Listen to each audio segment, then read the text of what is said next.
Good morning students.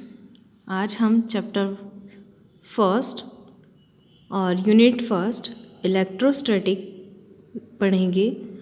इस video में जो भी टॉपिक हम पहले कर चुके हैं इलेक्ट्रोस्टैटिक से उसे फिर से रिवाइज करवा रही हूँ मैं। तो आप 1 बाय 1 देखते जाइएगा और फिर से हम बेसिक से स्टार्ट करते हैं। इलेक्ट्रोस्टैटिक क्या होता है? तो इलेक्ट्रोस्टैटिक भी फिज़िक्स की एक ऐसी ब्रांच होती है जो स्टैटिक चार्जेस से डील करती है। इलेक्ट्रोस्टैटिक का मतलब होता है कि जहाँ पर चार्ज की स्थिर अवस्था यानी रुकी हुई स्टेट होती है और उसी के कारण जब कोई इलेक्ट्रिसिटी फ्लो हो, यानी कि सपोज कीजिए जहाँ पर कोई चार्जेस स्टेबल होते हैं और अचानक वो चार्जेस अगर डिस्चार्ज होना शुरू कर दें तो स्टेबल चार्जेस के डिस्चार्ज होने के कारण जो इलेक्ट्रिसिटी फ्लो होती है वो इलेक्ट्रोस्टैटिक कहलाती है। ठीक है, तो सबसे पहले ये एक ऐसी ब्रांच है जिसमें हम किससे डील करते हैं? चार्जेस। ठीक है, तो यहाँ पर हम बेसिक स्टार्ट करते हैं चार्जेस के बारे में। तो आपने एक सिंपल एक्सपेरिमेंट देखा होगा कि जब आप प्लास्टिक या रबर के कॉम से अपने हेयर पर थोड़ा सा रब करते हैं तो उसके बाद उस कॉम या स्केल वॉटेवर जब उसके पास आप पेपर के पीस लेकर आते हैं तो वो उसे अट्रैक्ट करता है। ठीक है, ऐसा एक कॉमन एक्सपेरिमेंट देखा होगा आपने। उसके अलावा कई बार ऐसा होता है कि ब्लैंकेट्स अगर हम ओढ़ कर सोते हैं तो जब वो ब्लैंकेट को हम अलग करते हैं तो उससे कई बार हमारे जो बॉडी के हेयर्स होते हैं वो उसकी तरफ अट्रैक्ट होते हैं। तो इससे रिगार्डिंग थैल्स और विलियम गिलबर्ट इन सभी ने, थॉमस ब्राउन, इन सभी ने कई एक्सपेरिमेंट किए और उन्होंने ये समझाया फाइनली कि एक ऐसी एनर्जी होती है जो किसी भी मैटर के अंदर प्रेजेंट होती है और जिसके कारण वो मैटर अपने आसपास की किसी दूसरी ऑब्जेक्ट को अट्रैक्ट करने लग जाता है। अट्रैक्ट या रिपल, वो एनर्जी इलेक्ट्रिसिटी कहलाती है। मतलब यहाँ से उन्होंने ये डिफाइन किया कि कोई एक ऐसी एनर्जी किसी भी मैटर के अंदर, मैटर मतलब वो सॉलिड, लिक्विड, गैस या जो भी हमारे आसपास सराउंडिंग में प्रेजेंट है वो सब कुछ, किसी मैटर के अंदर प्रेजेंट एक ऐसी प्रॉपर्टी जो अपने आसपास सराउंडिंग की किसी भी ऑब्जेक्ट को अट्रैक्ट या रिपेल करने की एबिलिटी रखता है। ठीक है, वो एनर्जी कहलाती है इलेक्ट्रिसिटी। ठीक है, और एक ऐसा सब्सटेंस जिस पे ये अट्रैक्शन की प्रॉपर्टी आती है, ठीक है, वो हमेशा अपने आसपास की लाइट यानी उससे हल्की बॉडी को अट्रैक्ट करता है और इलेक्ट्रिक फील्ड, या हम कह सकते हैं कि अपने आसपास एक फील्ड जनरेट करता है। जैसे कि ये बॉडी है, ठीक है, और ये अपने आसपास किसी छोटी ऑब्जेक्ट को अट्रैक्ट कर रहा है या रिपेल कर रहा है, दोनों में से कुछ भी हो सकता है। तो ये जिस एरिया तक इसकी पावर होती है अट्रैक्ट या रिपेल करने की, वो एरिया इसके आसपास का कहलाता है इलेक्ट्रिक फील्ड। ठीक है, यानी कि अगर कोई चार्ज या बॉडी है, अगर वो बाहर की तरफ है, ठीक है, और वो उसे अट्रैक्ट नहीं करेगा यानी कि इसकी इलेक्ट्रिक फील्ड कम है। ठीक, और अगर वो बॉडी इस इलेक्ट्रिक फील्ड के अंदर है तो वो उसे अट्रैक्ट करेगा। ठीक है, और हम ये कहेंगे कि जिस बॉडी को ये अट्रैक्ट कर लेता है, मतलब एक चीज़ तो इसकी फील्ड है कि अगर फील्ड में वो बॉडी रही तो ये अट्रैक्ट या रिपेल कर लेगा। सेकेंड थिंग, अगर जिस बॉडी को ये अट्रैक्ट या रिपेल करता है, हम ये कंसिडर करते हैं कि उसके ऊपर कोई ना कोई चार्ज ज़रूर होता है। ठीक है, और ये जो अट्रैक्शन और रिपल्शन की प्रॉपर्टी है ये किसके कारण होती है? चार्जेस के कारण होती है। एक बार फिर से रिपीट करती हूँ, इलेक्ट्रोस्टैटिक्स फिज़िक्स की वो ब्रांच है जिसमें हम इलेक्ट्रिक चार्ज से डील करते हैं, स्पेशली कब? जब वो रेस्ट पोजीशन में होते हैं। ठीक है, इसलिए उन्हें स्टैटिक इलेक्ट्रिसिटी या इलेक्ट्रोस्टैटिक भी कहते हैं। स्टैटिक मतलब रेस्ट पोजीशन। ठीक है, और उसके बाद हम अगर चार्जेस की बात करते हैं तो कई साइंटिस्ट ने उस पर एक्सपेरिमेंट किए हैं। तो उसका एक बेसिक कंक्लूजन ये है कि अगर कोई बॉडी, कोई भी मैटर है,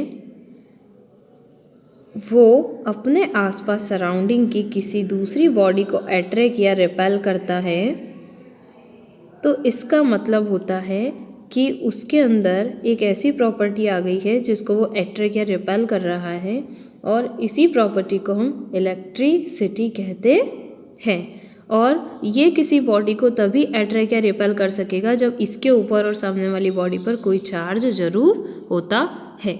ठीक है, यानी कि ये जो अट्रैक्शन या रिपल्जन वाली प्रॉपर्टी जो इसमें अंदर आई है वो किसके कारण आई है? इलेक्ट्रिक चार्ज के कारण।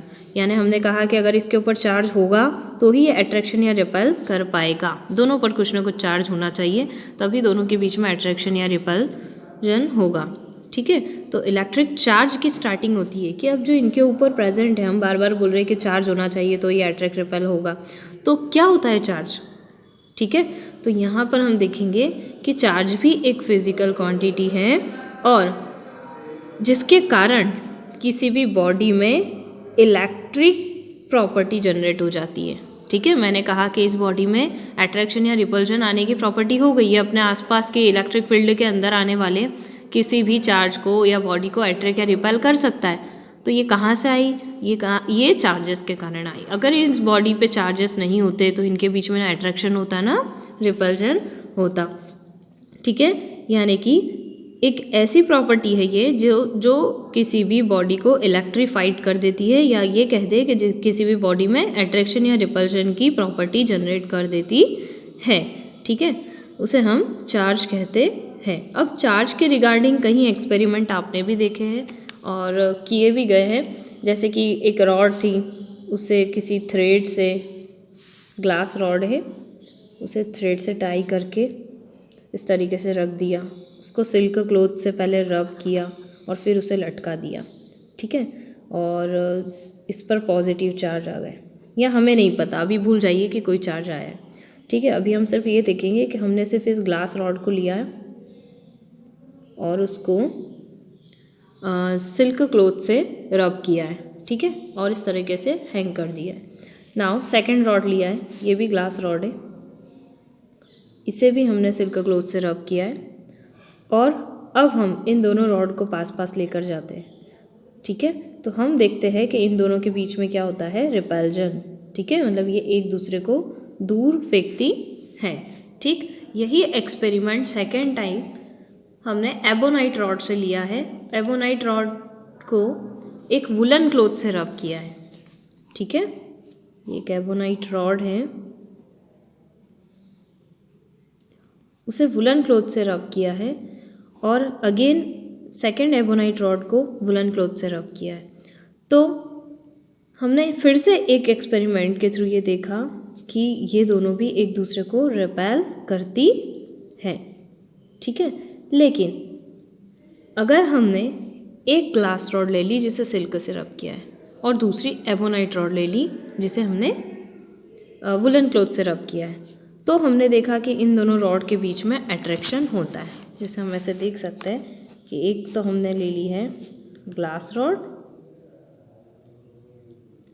और दूसरी ले ली है एबोनाइट रॉड, और फिर हमने देखा कि इन दोनों के बीच में अट्रैक्शन हुआ। ठीक है, इस एक्सपेरिमेंट से हमने ये कंक्लूजन निकाला कि कोई ऐसा चार्ज है, कुछ तो ऐसी चीज़ है, जैसे अभी हमने यहाँ पढ़ा ना कि चार्ज क्या होता है, तो चार्ज एक ऐसी चीज़ होती है जो किसी भी बॉडी को इलेक्ट्रीफाइड कर देती है, किसी भी बॉडी में अट्रैक्शन या रिपल्जन की प्रॉपर्टी जनरेट कर देती है। तो यहाँ पर भी वही हो रहा है। यहाँ पर अगर ये दोनों एक दूसरे को रिपेल कर रही है, मतलब इन दोनों के ऊपर चार्जेस है, ये दोनों भी एक दूसरे को रिपेल कर रही है, यानी इन पर भी चार्जेस है, और ये दोनों अट्रैक्ट कर रही है, यानी इन पर भी चार्जेस है। बट यहाँ से हमें ये समझ में आ रहा है कि चार्जेस दो टाइप के होते हैं। क्यों? क्योंकि जब हमने सेम टाइप के मटेरियल को सेम टाइप के क्लॉथ से रब किया है, तो दोनों एक दूसरे को रिपेल कर रहे हैं, यानी कि दोनों में सेम टाइप का चार्ज जनरेट हुआ है।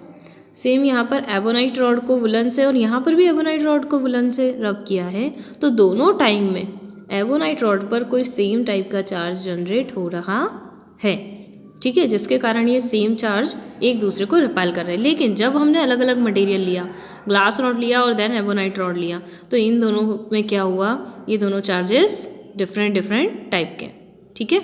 यानी कि यहाँ पर ग्लास रॉड पर जो चार्ज होगा वो एबोनाइट पर जो चार्ज है उससे अलग है। तो ओवरऑल हमें इस पूरे एक्सपेरिमेंट से ये समझ में आया कि चार्ज दो टाइप के होते हैं, ठीक है। एक तो वो जो सेम टाइप के होते हैं तो अट्रैक्ट कर देते, रिपेल कर देते, और जो डिफरेंट टाइप के होते हैं चार्ज, दो अलग अलग हैं, तो वो अट्रैक्ट करेंगे, ठीक है, और सेम वाले रिपेल करेंगे।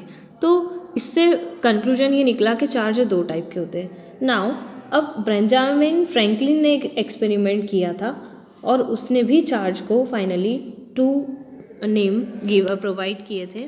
एक तो पॉजिटिव चार्ज, क्योंकि हमारे पास पहले कोई नाम नहीं था चार्ज का, ठीक है, पहले सिर्फ हम ये जानते थे कि चार्ज कितने टाइप के होते हैं, 2 टाइप के, ठीक है।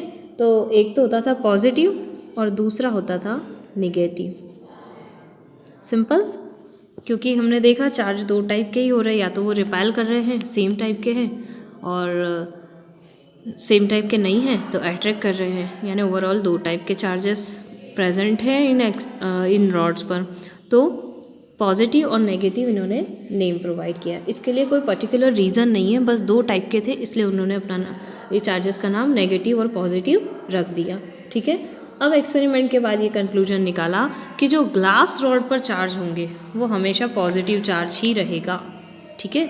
ये आप लोग याद रख लीजिएगा, ऑब्जेक्टिव में पूछ सकते हैं। जो ग्लास रॉड पर चार्ज होता है वो हमेशा पॉजिटिव ही कंसीडर किया जाता है।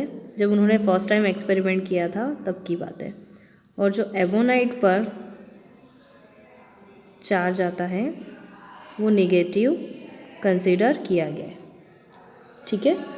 तो इस तरीके से 2 चार्जेस है। अब उन्होंने कहीं एक्सपेरिमेंट किए, जैसे ग्लास रॉड पर किया, फर पर किया, woollen cloth, woollen coat, woollen carpet, ठीक है, silk cloth, ebonite rod, amber, ebonite rubber rod, plastic sheet, rubber shoes, इन सभी पे जो चार्ज जनरेट हुए उनकी एक लिस्ट आपको गिवन है, ठीक है, नोट्स में मैंने करवा दी है, तो ये आप देख लीजिएगा।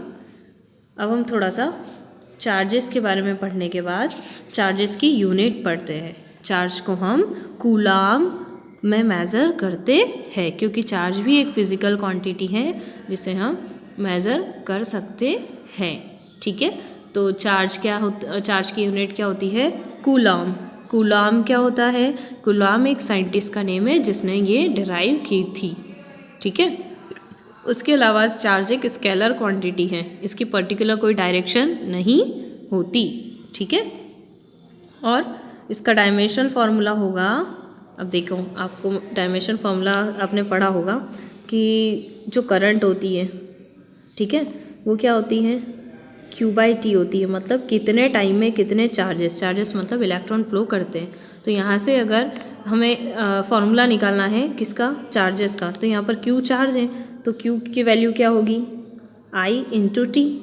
I के लिए क्या लगता है, M0 L0 T, टाइम के लिए तो T लगा, और उसके अलावा I के लिए लगता है A, एम्पियर, यानी कि चार्ज की यूनिट क्या होगी, AT, ठीक है। अगर हम ऐसे लिखेंगे पूरा तो M0 L0 TA, या फिर सिंपल लिखना चाहे तो AT भी लिख सकते हैं। तो ये चार्ज का डायमेंशनल फार्मूला होता है और यूनिट इसकी होती है कूलाम, ठीक है।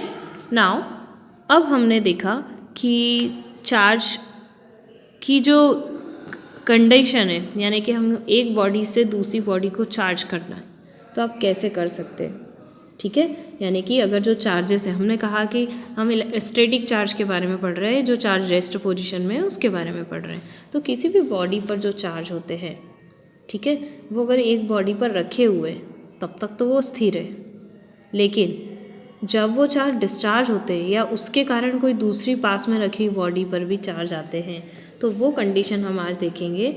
सबसे पहले उसे समझने से पहले हम कुछ मटेरियल के बारे में पढ़ेंगे। तो जनरली आपने देखा होगा कि मटेरियल 3 टाइप्स के होते हैं, कंडक्टर, इंसुलेटर्स और सेमीकंडक्टर।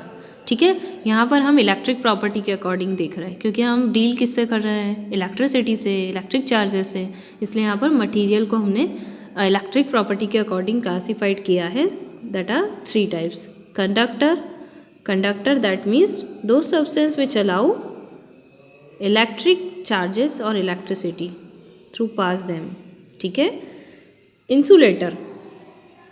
इंसुलेटर यानी कि ऐसे मटेरियल जो इलेक्ट्रिक करंट या चार्जेस को पास नहीं होने देते, और सेमीकंडक्टर जो दोनों की तरह बिहेव करते हैं, इंसुलेटर की तरह भी और कंडक्टर की तरह भी, यानी कि इनिशियली वो इंसुलेटर की तरह बिहेव करते हैं, लेकिन जैसे जैसे उनका टेम्परेचर बढ़ाया जाता है तो वो चार्जेस को पास करना शुरू कर देते हैं, यानी कि उनकी कंडक्टिविटी बढ़ती जाती है।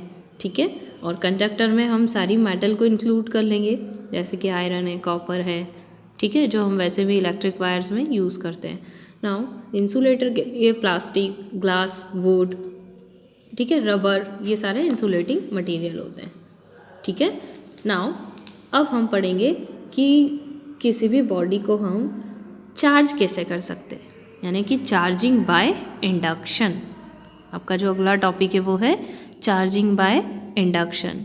अब चार्जिंग बाय इंडक्शन का मतलब होता है कि जब एक चार्ज्ड बॉडी है उसके पास उसे बिना छुए किसी दूसरी चार्ज बॉडी के पास उसे लाया जाता है, अनचार्ज बॉडी के पास लाया जाता है, तो वो जो अनचार्ज बॉडी है उस पर ऑटोमेटिक चार्जेस जनरेट हो जाते हैं। इसे हम कहते हैं चार्जिंग बाय इंडक्शन। ठीक है, इंडक्शन का मतलब होता है, आपने पढ़ा होगा कंडक्शन और इंडक्शन। कंडक्शन का मतलब होता है जिसमें आप किसी एक बॉडी का दूसरी बॉडी को टच करवा के, यानी कि कांटेक्ट बनाकर एनर्जी को पास कर सकते हैं, और इंडक्शन का मतलब होता है विदाउट कांटेक्ट एनर्जी का ट्रांसफ़र होना। ठीक है, जैसा आपने हीट में भी देखा होगा, और अब हम इसे चार्जिंग के केस में भी देखेंगे। ठीक है, तो चार्जिंग बाय इंडक्शन का मतलब होता है कि जब कोई कंडक्टर होता है, ठीक है, चार्ज कंडक्टर, उसे हम अनचार्ज कंडक्टर के पास लेकर आते हैं। तो आप ऐसे ही समझ लीजिए कि ये एक चार्ज कंडक्टर है, पॉजिटिव चार्ज है इस पर। ठीक है, और एक और कंडक्टर ले लेते हैं, ये अनचार्ज है। ठीक है, तो होगा क्या, जब चार्जिंग